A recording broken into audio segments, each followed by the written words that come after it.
안녕하세요. 둥지TV의 신박사입니다. 오늘 제가 이렇게 나온 이유는 2024에서 2026 이민 발표가 있었죠. 이 발표 이후로 사실 굉장히 많은 분들께서 문의를 주셨는데 먼저 이 발표에 대해서 간단하게 말씀을 드리고 이제 관련 궁금하신 점들에 대해서 이제 Q&A 시간을 가져보려고 합니다.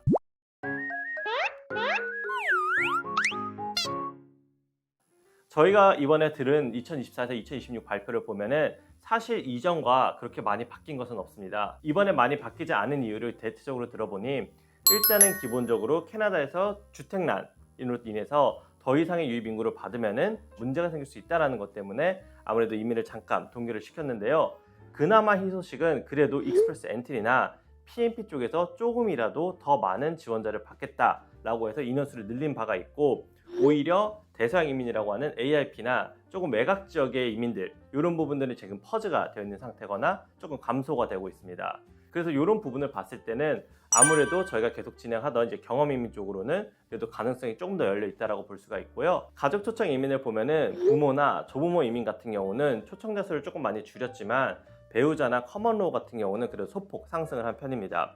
전체적으로 흐름을 봤을 때는 조부모나 부모 초청 이민에서 이제 가족, 배우자 초청 이민으로 조금 많이 넘어가는 추세고 그 이유 같은 경우는 부모, 조부모 초청 이민 같은 경우는 이미 몇 년 전에 등록한 사람들만 계속해서 초청장을 주기 때문에 아무래도 조금 소폭 줄인 상태에서 진행이 된 거고 그리고 다른 이유를 한 가지 더 살펴보자면은 배우자나 커먼로우 초청 이민이 아무래도 조금 젊은 층들에게 더 많이 이용이 되기 때문에 여기 캐나다 와서도 계속적인 경제 활동을 좀 더 오래 할 수 있게 하기 때문에 그래서 더 데리고 오는 것으로 저희가 보여집니다. 그리고 별외로 영주권을 지원할 수 있는 특별한 베네핏을 보자면은 이번에 이민국에서 많이 밀고 있는 이제 프랑스어 능통자 또는 여기서 캐나다에서 유학을 하신 분들 이런 분들에게 더 많은 베네핏을 주겠다고 하고 그리고 아까 말한 것과 비슷하게 젊은 분들을 더 장려하기 위해서 한국 같은 경우는 이번에 워킹 헐리데이 한 번 더 진행할 수 있도록 이제 해주는 프로그램 등 굉장히 많은 프로그램들이 지금 생기고 있습니다.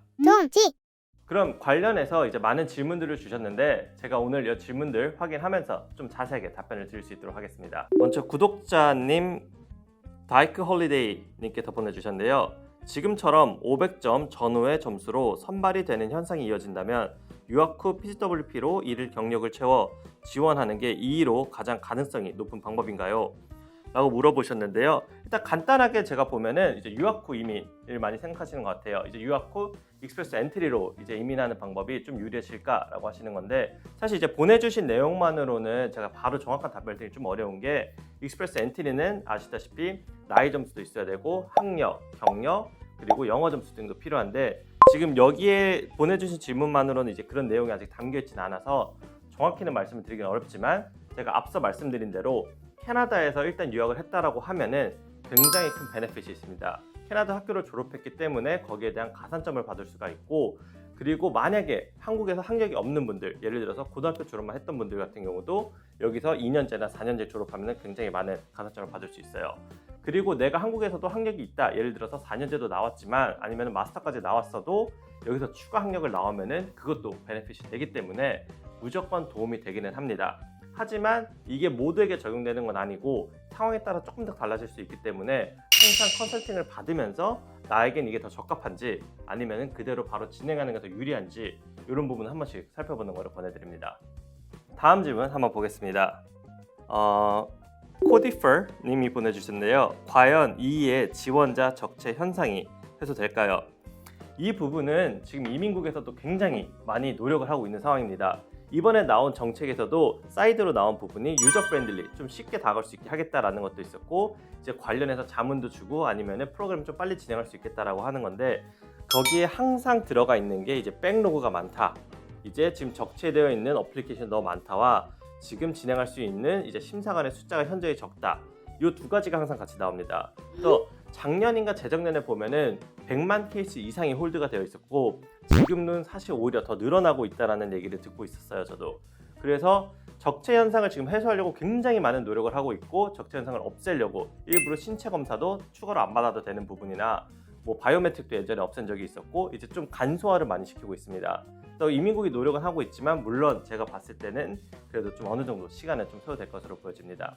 제 개인적인 경험을 좀 말씀드리자면은 사실 이 적체 현상 때문에 내 어플리케이션이 늦어지지 않을까라고 많이 고민을 하시는데 사실은 똑같은 어플리케이션을 제가 똑같은 날짜에 넣어도 어떤 분 같은 경우는 굉장히 빨리 승인이 나오고 어떤 분은 좀 늦게 나오는 경우가 있어요.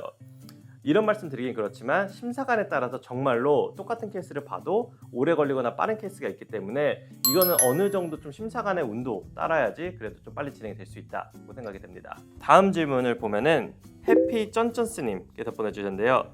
BC주 타겟 드로우는 어떻게 될까요?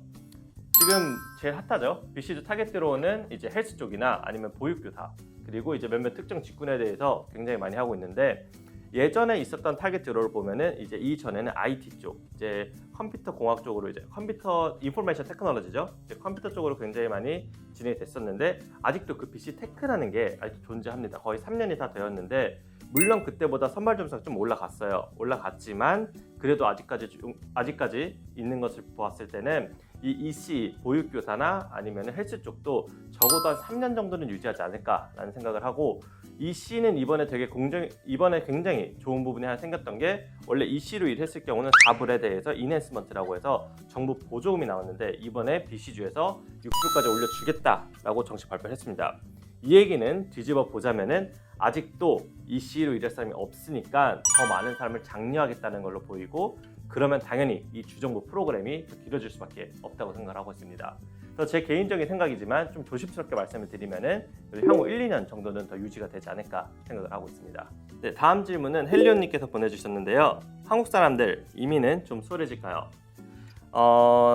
쉽지 않은 질문인데요. 사실 국적으로 따지기는 어렵지만 한국 분들이 그래도 다른 나라 국적보다는 캐나다에서 영주권 하기가 조금 더 수월할 수가 있어요. 왜냐면 기본적으로 ETA라는 것만 있으면은 캐나다를 비행기 타고 바로 올 수가 있기 때문에 다른 특정 비자가 있어야 되는 국가들보다는 더 쉽게 캐나다로 올 수가 있는 거죠. 그래서 일단 시작하는 단계가 좀 더 간단하고요. 그리고 이번에 내년부터 바뀐 이제 워킹 홀리데이 2년짜리도 받을 수가 있고 나이도 대폭 상승이 됐기 때문에 이런 프로그램들을 통해서 조금 더 캐나다를 쉽게 오고 고용주를 찾은 다음에 경력을 쌓고 하는 게 간단해졌죠. 하지만 영주권이라는 게 이제 국적에만 따른 게 아니라 이제 그 외에 아까 말씀드린 영어 점수나 아니면 내 직업군, 경력 이런 것도 굉장히 중요하기 때문에 내가 영주권을 취득할 생각이 있다라고 하면은 캐나다 오시기 전부터 미리미리 어떤 플랜으로 갈지를 좀 정해놓고 오시는 게 나중에 순탄하게 영주권까지 받으실 수가 있습니다.